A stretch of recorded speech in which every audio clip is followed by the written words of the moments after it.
नमस्कार, मेरा नाम रुद्र प्रताप सोनी है। मैं आप लोगों को अवकलन के अनुप्रयोग के अंतर्गत सरल रेखा में गति एवं उनके आंकिक प्रश्नों को हल करना सिखाऊंगा। ठीक है, तो आगे हम सॉल्व करते हैं। तो सबसे पहले अवकलन के अनुप्रयोग, जैसा कि आप सभी ने पिछली कक्षाओं में पढ़ा था, कि अवकलन से प्रश्न कैसे बनाते हैं। ठीक है, तो आपने चर और अचर राशियों का अवकलन किया था। अब उससे संबंधित हम वेग, त्वरण, मंदन, विस्थापन आदि संक्रियाओं के द्वारा हम क्या करेंगे, अवकलन का प्रयोग करेंगे कि अवकलन का प्रयोग कहाँ कहाँ होता है। जैसे हम किसी बस में चल रहे हैं, हमारी स्पीड क्या है, उसमें हमारा वेग कितना है, किस त्वरण से हम बस गति कर रहा है, ये सब की हमें क्या होगा, इसके द्वारा हम जानकारी करेंगे और उसका मापन करेंगे। ये कहलाता है अवकलन का अनुप्रयोग। तो सबसे पहले हम लेते हैं सरल रेखा में गति। मतलब कोई वस्तु सरल रेखा में गति कर रहा है, मतलब एक ही दिशा में क्या कर रहा है, गति कर रहा है, तो वो कहलाता है सरल रेखा में गति। तो इसको अवकलन के अनुप्रयोग के अंतर्गत हम किस प्रकार से बनाए समझेंगे, उसको मैं आपको समझा रहा हूँ। ठीक है, ध्यान देंगे। सरल रेखा में गति, ठीक है बच्चों, स्पष्ट है। सरल रेखा में गति, माना कि कोई कण, ठीक है, माना कि कोई कण OX रेखा में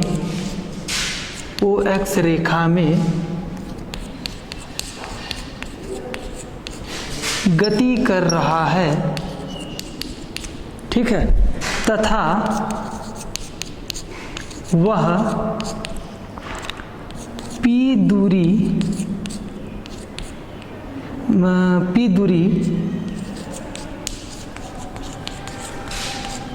तय करती है,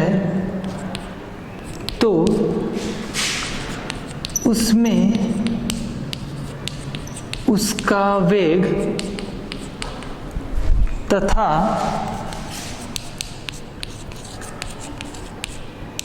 त्वरण की गणना करनी है। ठीक है, जैसे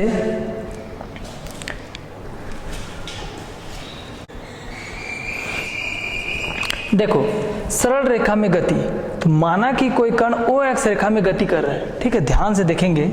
मान लो हमारे पास ये क्या है, बिंदु है O, ये एक क्या है, सरल रेखा है। ये हुआ OX, क्या हुआ हमारे पास एक सरल रेखा हुआ। उसमें हम क्या बोल रहे हैं, कोई कण है, मान लो कोई कण है, वो क्या करता है, यहाँ से ये बिंदु है, क्या है, P है, यहाँ तक की दूरी तय करता है। मान लो यहाँ तक की ये कितना दूरी तय किया है, S दूरी तय किया है। ये क्या कहलाएगा, O से P तक का दूरी, इसका क्या कहलाएगा, विस्थापन, जिसको हम किससे प्रदर्शित करते हैं, S से प्रदर्शित करते हैं। ठीक है, S से प्रदर्शित करते हैं। तब क्या होगा,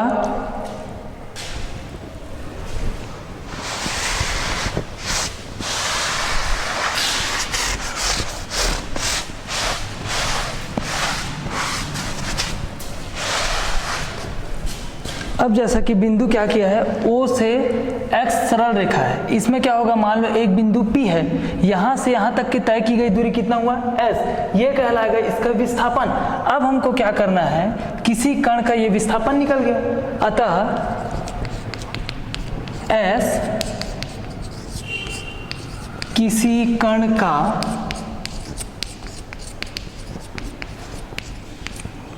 का विस्थापन कहलाता है।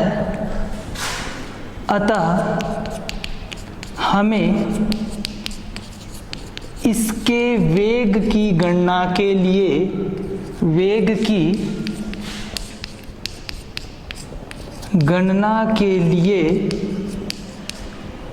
इस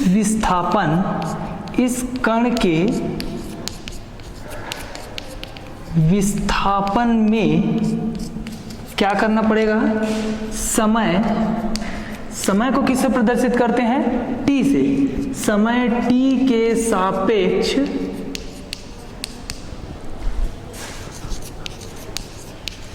अवकलन कर दिया जाता है, जिससे इस कण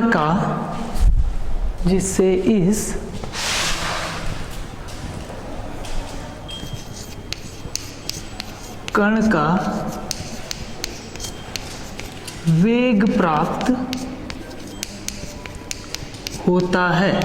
ठीक है, जैसा कि हमारे पास विस्थापन क्या था, S था। S हमारा क्या कहलाता है, विस्थापन। S1 हमारा विस्थापन। अब जैसा कि उपरोक्त मैं लिखा हूं उसके आधार पर, अतः हमें इसकी क्या गणना करना है, वेग की गणना करना है।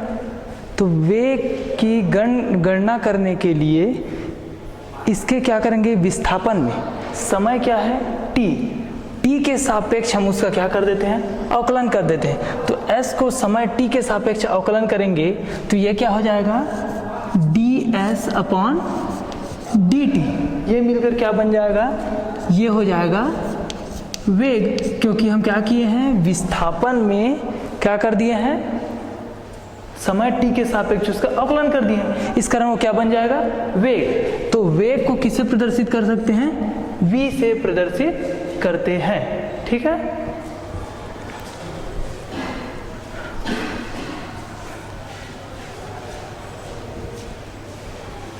हो गया बच्चों।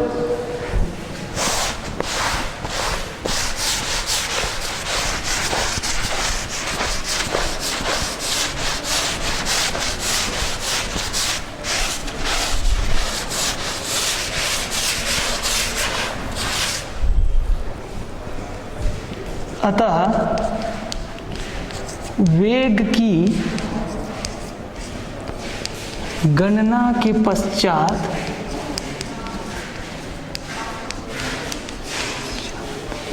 हम इस कण का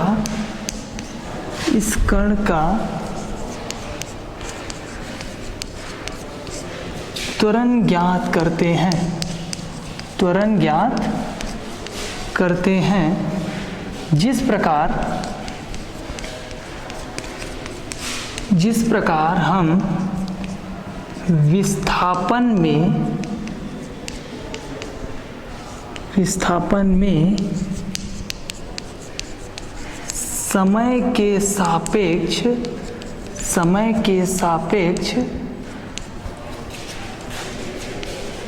अवकलन करके वेग प्राप्त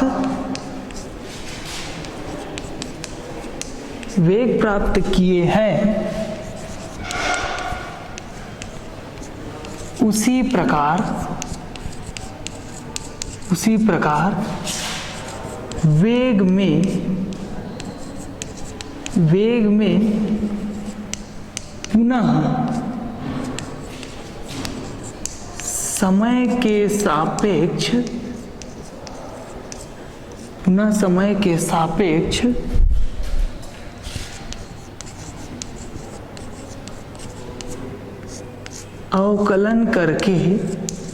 पुनः समय के सापेक्ष अवकलन करके त्वरण प्राप्त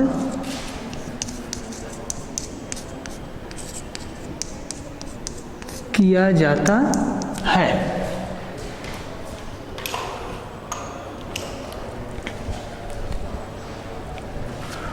नोट कर लो बच्चों।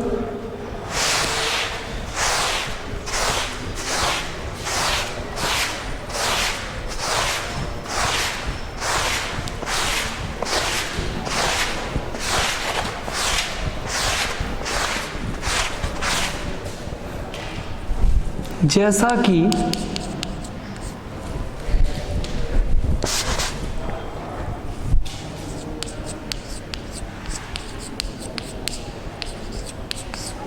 कि हमने वेग v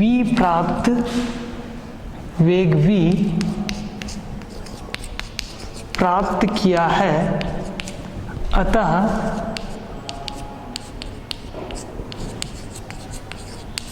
त्वरण प्राप्त करने के लिए समय t के सापेक्ष पुनः अवकलन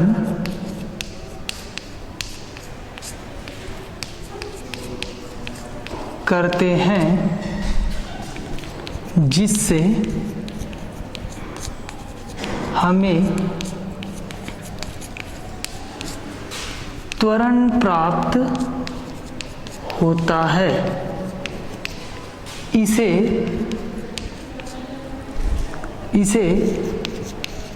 त्वरण को A से प्रदर्शित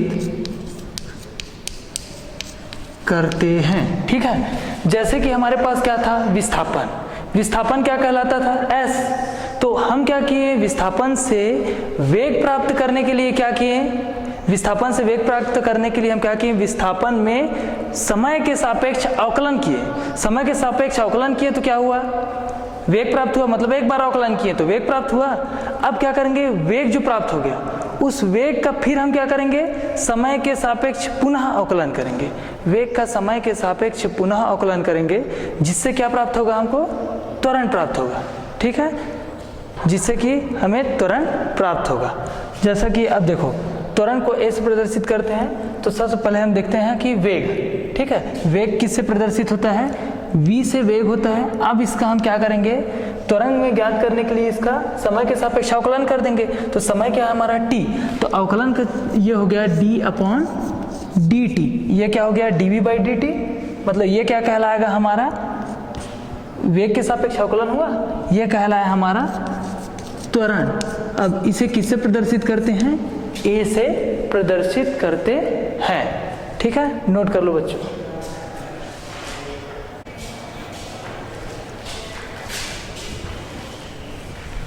ठीक है बच्चों, नोट कर लिए।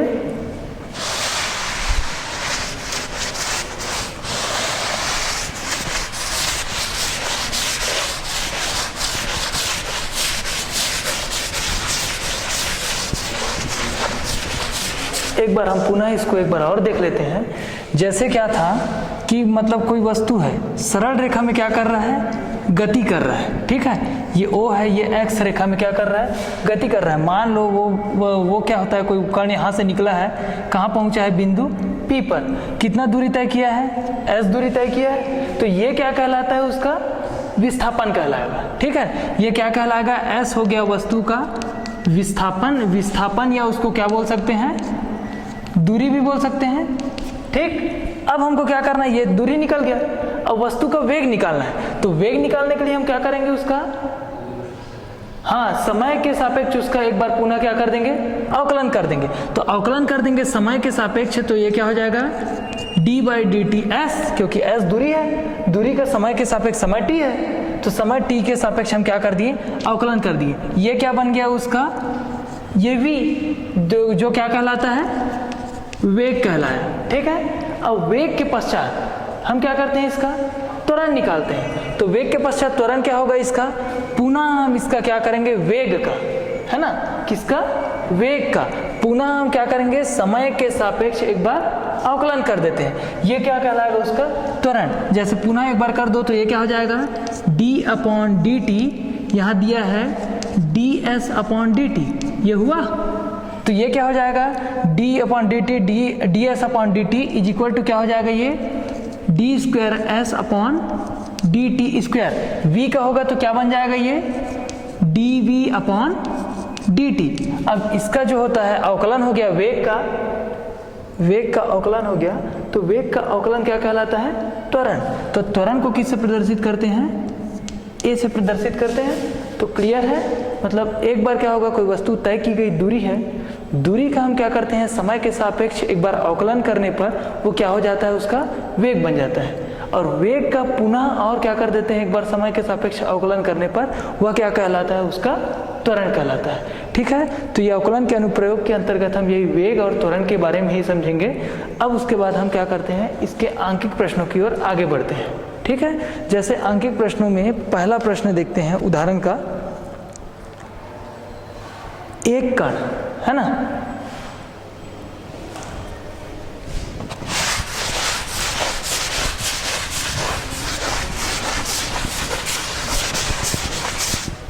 जैसे प्रश्न लेते हैं, एक कण सरल रेखा में गति कर रहा है। ठीक है, मतलब कण क्या कर रहा है, एक सरल रेखा में गति कर रहा है। समय t पर उसके द्वारा चली गई दूरी s, संबंध s इज इक्वल टू क्या दिया है, 4t³ प्लस 2t² से दी जा रही है। मतलब उसमें क्या दिया हुआ है, प्रश्न में दिया है s is equal to 4t³ plus 2t², ये दिया हुआ है, तथा समय t बराबर 4 सेकंड पर कण का वेग एवं त्वरण ज्ञात करना है। किसमें, समय t बराबर 4 पर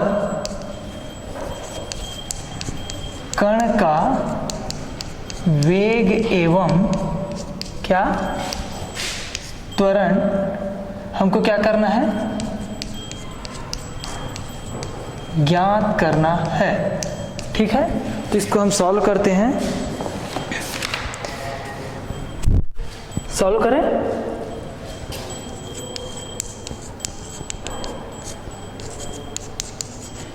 दिया है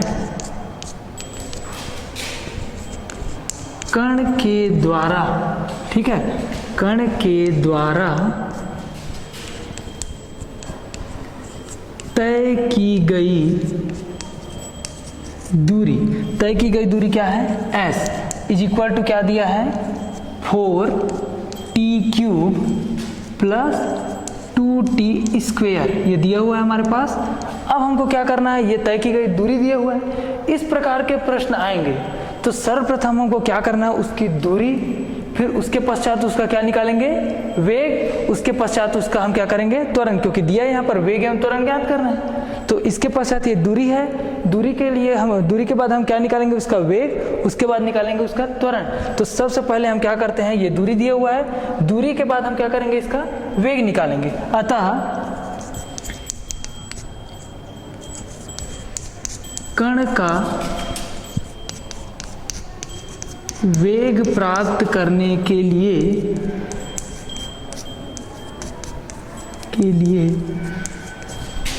हम इसकी दूरी में क्या करते हैं, समय के सापेक्ष अवकलन करेंगे। तब दूरी से अवकलन करेंगे एक बार, तब क्या मिलेगा, वेग प्राप्त होगा। तो इसकी दूरी में समय के सापेक्ष क्या करते हैं,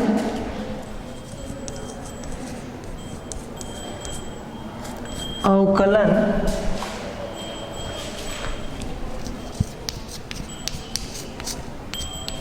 करने पर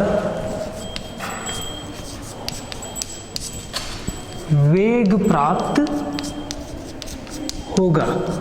ठीक है, तो वेग प्राप्त करते हैं,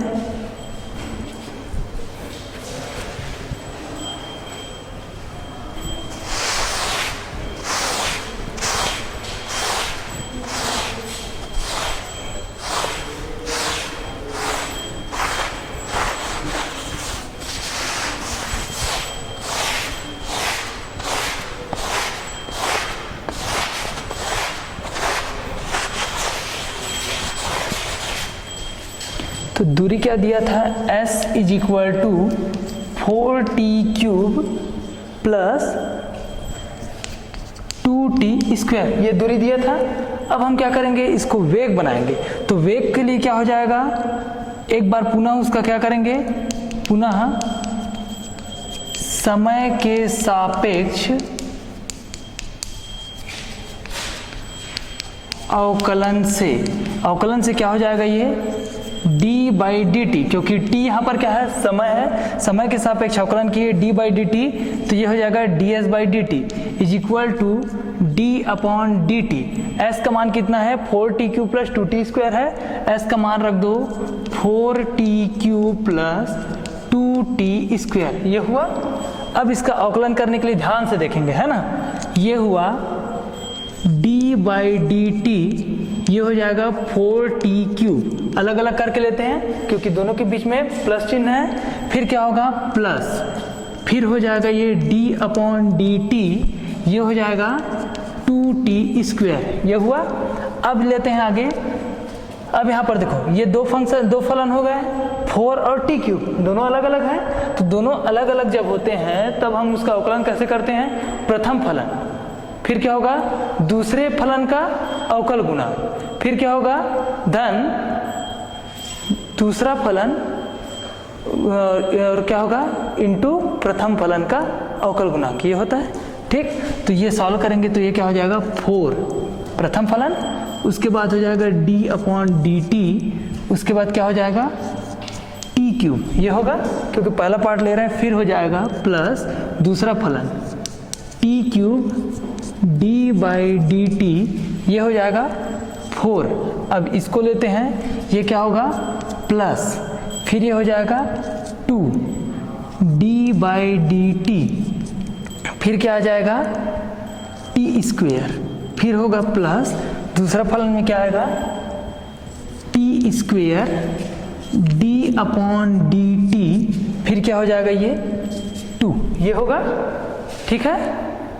अब देखो, अब इसको सॉल्व करेंगे तो क्या हो जाएगा, ये 4 का 4 रहेगा, d by d T, T के सापेक्ष अवकलन हो रहा है, यहाँ पर देखिए नीचे भी t है ऊपर भी t है, एक ही राशि है, तो क्या हो जाएगा इसका अवकलन करेंगे तो क्या होता है t³ का अवकलन क्या होगा, t के सापेक्ष हो रहा है, जैसा कि हम जानते हैं, ध्यान से देखना, सूत्र होता है d by D x, x की पावर n, ऐसा होता है, तो x की पावर n होता है, इसका फार्मूला क्या होता है n x की पावर n-1 होता है, उसी के आधार पर ये क्या हो जाएगा n, x की पावर n है, इसको मान लो n, ये हो गया तुम्हारा x, x की पावर n, तो पहले क्या आता है n, मतलब ये होगा 3, ठीक है, उसके बाद क्या हो जाएगा t, उसके बाद क्या हो जाएगा 3-1, तो ये हो जाएगा 3 इंटू टी स्क्वायर हुआ प्लस यहाँ पर क्या दिया हुआ है t³, फिर क्या हुआ d बाई डी टी 4। अब देखो यहाँ पर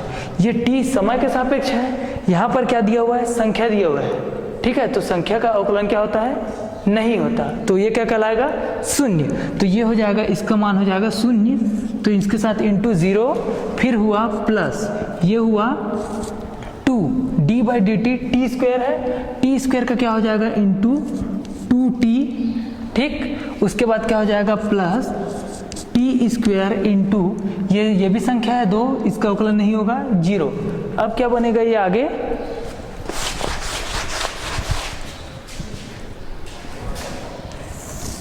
अब देखो 4 इंटू 3t स्क्वायर कितना होगा इज इक्वल टू, ये हो जाएगा 12t स्क्वायर, फिर क्या हो जाएगा ये प्लस t³ इंटू 0, क्या हो गया 0, इसका मान हटा देंगे, प्लस 2 इंटू 2 कितना हुआ प्लस 4t, फिर यहाँ पर क्या हो गया प्लस टी स्क्वायर इंटू 0 बराबर 0, तो ये क्या मिल गया हमको, इसका वेग मिल गया, तो ds अपॉन डी टी, इसको हम किससे प्रदर्शित करते हैं वेग, ये मिल गया हमको इसका वेग। अब क्या करेंगे इक्वेशन, इसको मान लेते हैं हम इक्वेशन नंबर फर्स्ट, ये वेग है हमारा, ये हो जाएगा इक्वेशन नंबर सेकंड।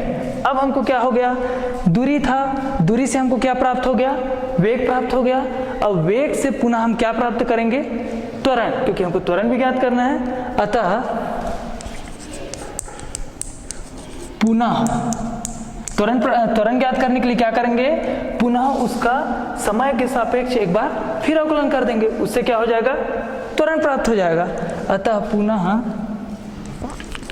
समय t के सापेक्ष, समय t के सापेक्ष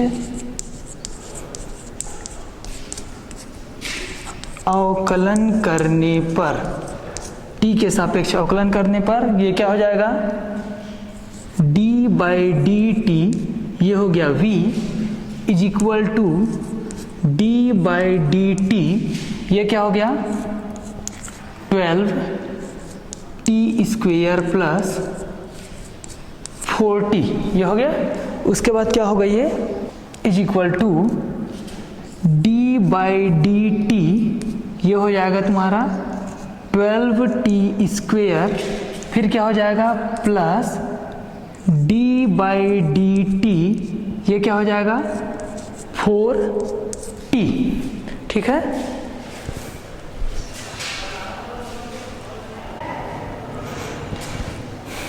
ठीक है, जैसा आप देख रहे थे v बराबर v मतलब वेग बराबर क्या निकला 12t स्क्वेयर प्लस 4t, ये निकला। इसको हम दिए थे समीकरण नंबर 2, ये हमारा क्या निकला था वेग। वेग का हम क्या किए, फिर से समय के सापेक्ष अवकलन कर दिए। समय के सापेक्ष अवकलन किए तब क्या मिला हमको, त्वरण। तो ये हो गया dv by d t is equal to d upon d t 12t square plus 4t, मतलब इसका क्या कर रहे हैं हम, अवकलन कर रहे हैं। अब अवकलन करने के सिलसिले से हम इसको क्या करते हैं, सॉल्व करते हैं। ठीक है, इधर हो गया। अब देखो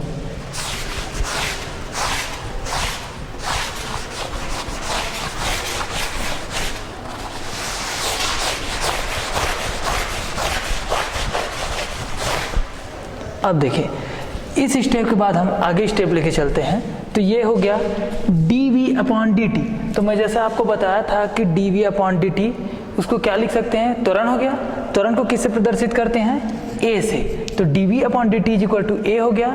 अब यहाँ क्या लिखा है, d by d t 12t square है, इसको सॉल्व करेंगे तो ये क्या हो जाएगा 12 d बाई डी टी। उसके बाद क्या हो जाएगा, ये t स्क्वायर, फिर होगा प्लस टी स्क्वायर, क्योंकि इसका दूसरे फलन की तरफ से करेंगे, T square D by d t, ये क्या हो जाएगा फिर 12, फिर होगा प्लस ये वाला प्लस, फिर उसको सॉल्व करेंगे उस वाला फंक्शन को, तो फिर ये क्या हो जाएगा plus 4 D by d T, फिर क्या दिया हुआ है T plus T D by d t, ये क्या हो जाएगा फिर 4।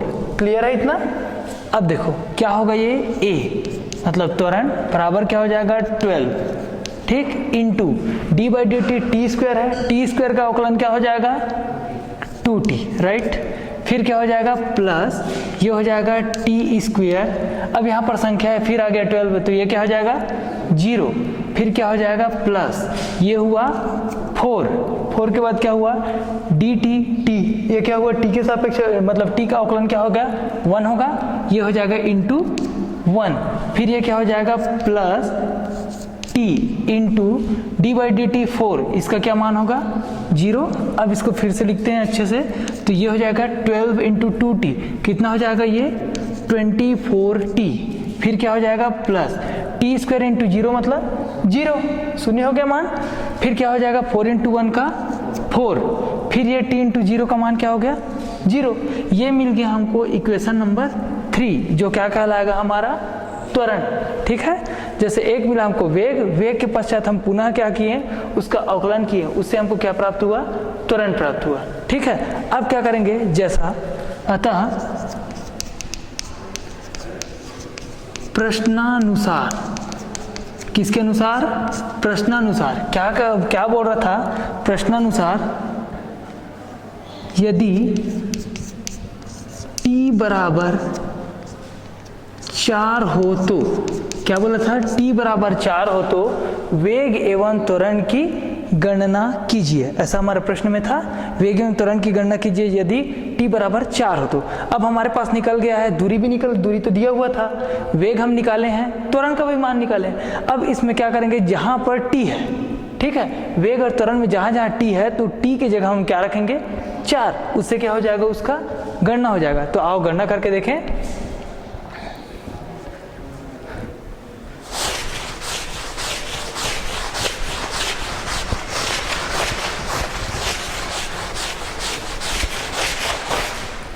अब यहां से देखेंगे, अतः समीकरण 2 में t बराबर 4 रखने पर, समीकरण 2 में t बराबर क्या रखेंगे 4 रखने पर। तो समीकरण 2 क्या है, वेग है, v इज इक्वल टू कितना हो जाएगा 12, t के जगह में हम कितना रखेंगे 4, तो ये हो जाएगा 4 का वर्ग, फिर क्या हो गया प्लस 4 इंटू ये कितना है, t के जगह हम कितना आएगा यहाँ 4 आएगा। अब इसको सॉल्व करेंगे, क्या मिलेगा 12, ठीक है, इंटू 4 का स्क्वायर कितना होगा 16 होगा, फिर क्या हो जाएगा प्लस 4 इंटू 4 कितना हुआ 16। अब इसको सॉल्व करो, कितना हो जाएगा 16 दाम 160 और 16 दूनी 32, कितना हुआ 192 है ना। तो ये हो गया 192 प्लस 16, जोड़ो कितना आएगा 6 2 8, 9 और 1 10 का 0 1 208।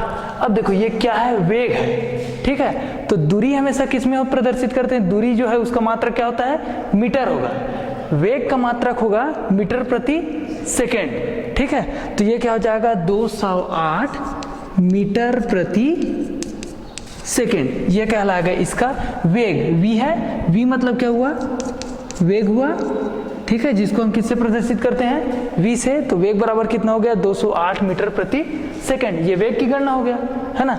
अब इसी प्रकार हम क्या करेंगे, त्वरण की गणना करेंगे है ना।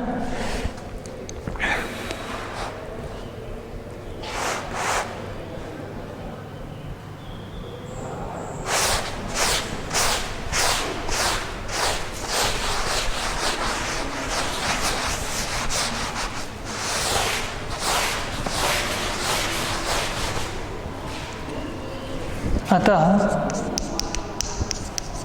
समीकरण 3 में क्या करेंगे, t बराबर 4 रखने पर, समीकरण 3 में t बराबर 4 रखेंगे तो समीकरण 3 क्या है हमारा, a इज इक्वल टू 24, क्या था 24 t, फिर क्या था प्लस समीकरण 3 क्या है 24 t प्लस 4, ये समीकरण 3 है। अब इसमें t के जगह हम क्या रखेंगे 4 रखेंगे, तो t इज इक्वल टू 4 रखने पर क्या हो जाएगा, ये t इज इक्वल टू 4 से क्या हो जाएगा, त्वरण a बराबर त्वरण है इज इक्वल टू 24, t का मान कितना हो जाएगा, ये 4 हो गया प्लस 4 कितना हुआ 4 चौक 16 का 6 1 4 दूनी 8 और 1 9 96 हुआ, ये हुआ प्लस 4 इज इक्वल टू कितना हो गया ये 100। अब 100 हो गया। अब ये क्या है, त्वरण है, तो त्वरण का मात्रक क्या बताया था मैं, मीटर प्रति सेकेंड स्क्वायर, मतलब मीटर प्रति सेकेंड स्क्वायर, ये क्या कहलाता है इसका त्वरण। अतः वेग बराबर कितना प्राप्त हुआ हमको 208 मीटर प्रति सेकेंड, तथा त्वरण कितना हो जाएगा इसका 100 मीटर प्रति सेकेंड स्क्वायर। क्लियर है, तो इसको नोट कर लीजिए। तो इस प्रकार से ये प्रश्न क्या हो गया, पूर्ण हो चुका है। आप देखिए अभी किसी को इसमें डाउट है, नहीं है, तो एक बार और देख लेते हैं। जैसे वेग निकाल लिए, वेग का एक बार पुनः अवकलन कर दो, समय के सापेक्ष ही अवकलन होगा। समय के सापेक्ष अवकलन होने के बाद क्या बनता है वो त्वरण। अब यहाँ पर t का मान हमको प्रश्न में दिया था, उसके आधार पे हम मान रख दिए, उसके बाद ये क्या हो गया, प्रश्न सॉल्व हो गया। ठीक है, नोट कर लीजिए।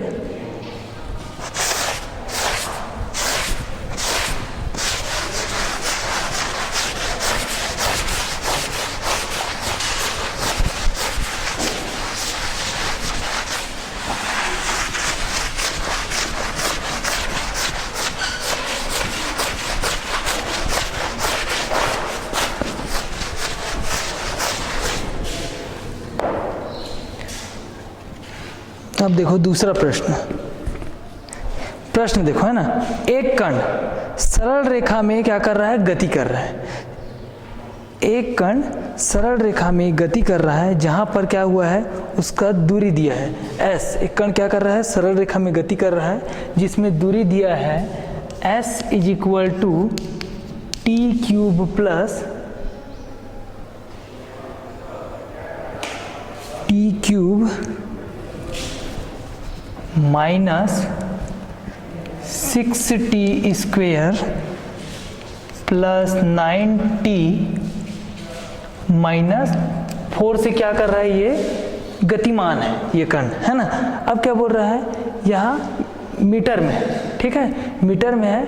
इसमें दो कंडीशन है। पहला कंडीशन क्या बोलता है कि इसका विस्थापन एवं त्वरण जबकि वेग 0 मीटर प्रति सेकंड है, और विस्थापन जब वेग जबकि त्वरण कितना है, 0 है। एग्जाम्पल नंबर दूसरा, ठीक है, विस्थापन व वेग जबकि त्वरण क्या है, इसका 0 है। तो सबसे पहले हमारे पास क्या दिया हुआ है, दूरी दिया हुआ है। पहले हम क्या निकालते हैं, सबसे सर्वप्रथम मैं बता रहा हूँ, इस प्रकार के क्वेश्चन आएंगे तो पहले क्या करना है हमको, दूरी दिया हुआ है तो वेग और त्वरण का क्या कर लेना है, गणना कर लेना है। तो सॉल्व करते हैं, पहले वेग और त्वरण निकाल लेते हैं, उसके पश्चात हम क्या करेंगे, इसको आगे बढ़ते जाएंगे, सॉल्व करेंगे ना। तो सबसे पहले क्या करेंगे, सॉल्व। तो दिया है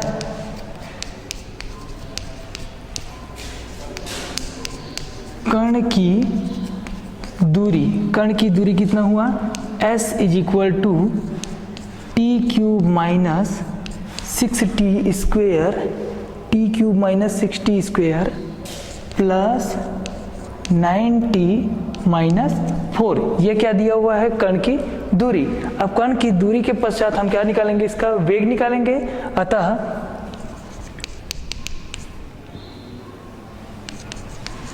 समय t के सापेक्ष अवकलन करने पर, t के सापेक्ष क्या कर दिए, अवकलन कर दिए। t के सापेक्ष अवकलन करोगे तो ये क्या हो जाएगा, इसको दे दो इक्वेशन नंबर फर्स्ट। अब ये हुआ t के सापेक्ष, जैसे हम अवकलन करते हैं, अवकलन करेंगे तो क्या हो जाएगा, ये ds अपॉन dt। ये हुआ क्योंकि t समय क्या है, इसका t है, तो t के सापेक्ष हम क्या कर रहे हैं, इसको अवकलन कर रहे हैं। तब ये क्या हो जाएगा, d अपॉन dt, ये हो जाएगा t cube minus 6t square plus 9t, फिर क्या हो जाएगा, माइनस 4। ये दिया हुआ है, ठीक। अब इसको हम सॉल्व करेंगे तो ये क्या हो जाएगा, टी क्यूब दिया है तो ये हो जाएगा d अपॉन डी टी, ये हो गया टी क्यूब, फिर हुआ minus d by d t, ये कितना हो गया 6t स्क्वेयर, फिर क्या हुआ plus d by d t, ये हो गया आपका 9t, फिर क्या हुआ minus d by d t, ये क्या हो गया 4। क्लियर है। अब देखो,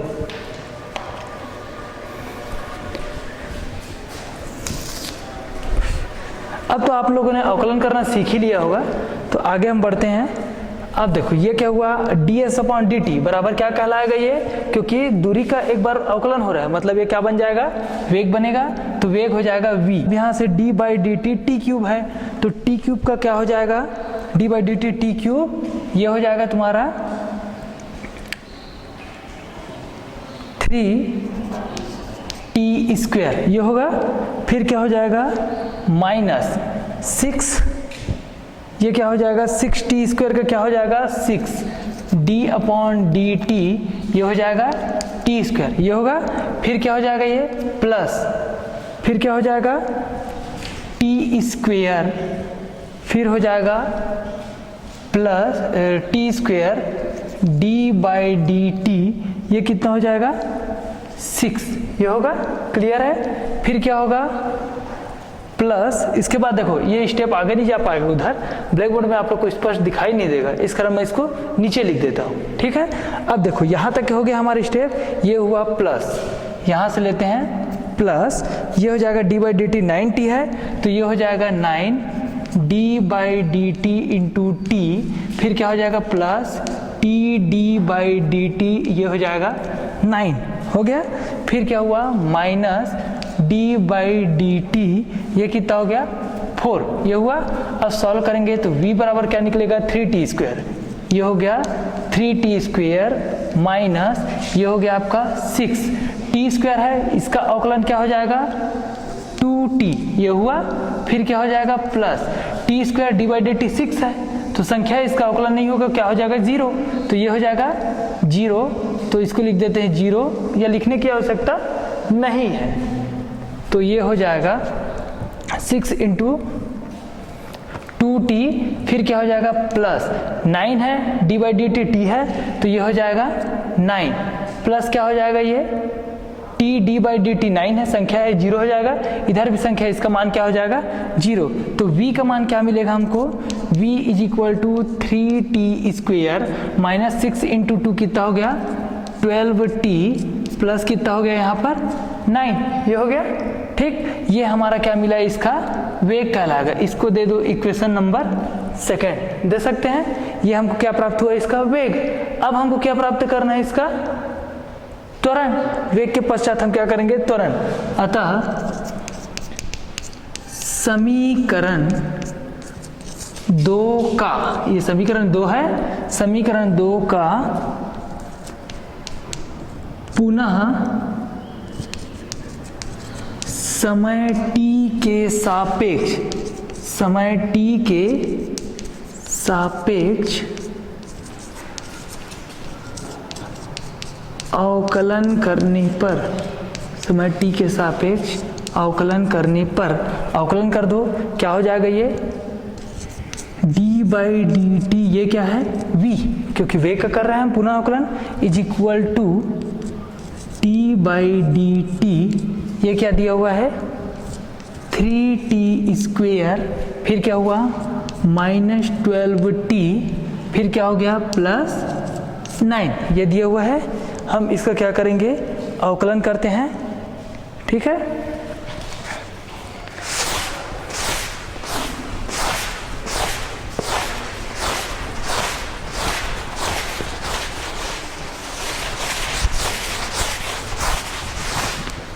अब देखो dv/dt मतलब वेग का हम क्या कर दिए, फिर अवकलन कर दिए। तो वेग का अवकलन क्या कहलाता है, त्वरण। तो त्वरण हुआ आपका a, d/dt है, इसको सॉल्व करेंगे तो क्या हो जाएगा, ये d/dt, ये हो जाएगा 3t², फिर क्या आ जाएगा माइनस d/dt, ये हो जाएगा 12t। ठीक, उसके बाद क्या हो जाएगा प्लस d/dt, उसके बाद यहाँ क्या दिया हुआ है 9, तीनों अलग अलग है, इसका मान रखना अलग अलग रखना पड़ा। ठीक, तो a बराबर क्या हो जाएगा d/dt, 3t² है, इसको ये सॉल्व करेंगे तो क्या हो जाएगा 3d/dt, ये हो गया आपका t², फिर से क्या हो जाएगा ये प्लस t² d/dt, ये हुआ 3। अब इसको सॉल्व करेंगे, ये होगा माइनस, है ना, तो हो जाएगा -12 d/dt, उसके बाद क्या आ जाएगा t प्लस क्या हो जाएगा यहाँ t d/dt, ये कितना होगा 12, ये हुआ। अब देखो इस स्टेप के बाद इस स्टेप में जाते हैं, तो इस स्टेप को यहाँ लिख देता हूँ मैं, तो ये हो जाएगा या यही बन जाएगा, इसको लिख देते हैं प्लस d/dt, ये हो गया 9। क्लियर है इतना। अब देखो ये स्पष्ट दिख रहा है ना। अब देखो सॉल्व करेंगे, ये हो जाएगा a = 3 d/dt t² है, तो ये हो जाएगा 3 × 2t, ये मिलेगा। फिर क्या हो जाएगा प्लस t² d/dt 3 आ गया, इसका मान हो जाएगा 0। फिर क्या होगा यहाँ पर माइनस, तो ये हो जाएगा -12। यहाँ पर क्या हुआ d/dt t है, इसका मान हो जाएगा 1। ठीक, फिर क्या हो जाएगा प्लस t d/dt 12 है, तो इसका मान क्या हो जाएगा 0।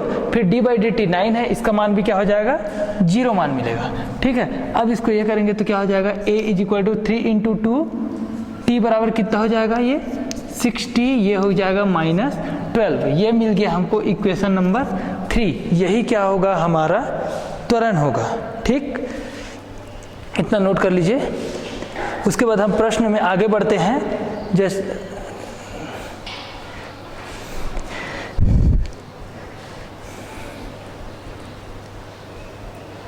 यहाँ पर किसी को कोई डाउट है, नहीं है, तो इसको नोट करते रहिए।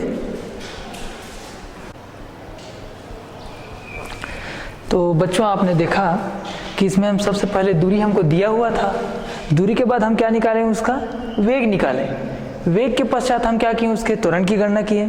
तो इस प्रकार से हम उसका वेग और उसके पश्चात उसका त्वरण निकालते हैं। अब हमको जो प्रश्न में कहता है उसके आधार पर हम उसको क्या करते हैं, सॉल्व करते चले जाते हैं। जैसे समय दे दिया, t बराबर 5 दे दिया, t बराबर 6 दे दिया, 7 दे दिया, जो भी समय दे दिया, केवल उसके मान को हम समीकरण, अगर दूरी में मान बोल रहा है, दूरी ज्ञात करने, तो दूरी में उसका मान रखेंगे, वेग में उसका मान बोलेगा तो हम क्या करेंगे, वेग में उसका मान रखेंगे, और त्वरण में उसका मान बोलेगा तो त्वरण में मान रख के सॉल्व कर देंगे। और ध्यान रखना कि इसका मात्रक, दूरी का मात्रक क्या होता है, मीटर, और वेग का मात्रक होता है मीटर प्रति सेकंड, और जहां त्वरण की बात आती है वहां पर उसका मात्रक होता है मीटर प्रति सेकंड स्क्वायर। तो इस प्रकार से हमने अवकलन के अनुप्रयोग में आज इतना ही देखा, जिसमें सरल रेखा में गति, किस प्रकार से कोई कण सरल रेखा में गति करता है, और उस पर आधारित कुछ अंकित प्रश्न देखें। तो इस तरह से ये क्या होता है, यह चैप्टर जो है वह पूर्ण होता है। ठीक, धन्यवाद।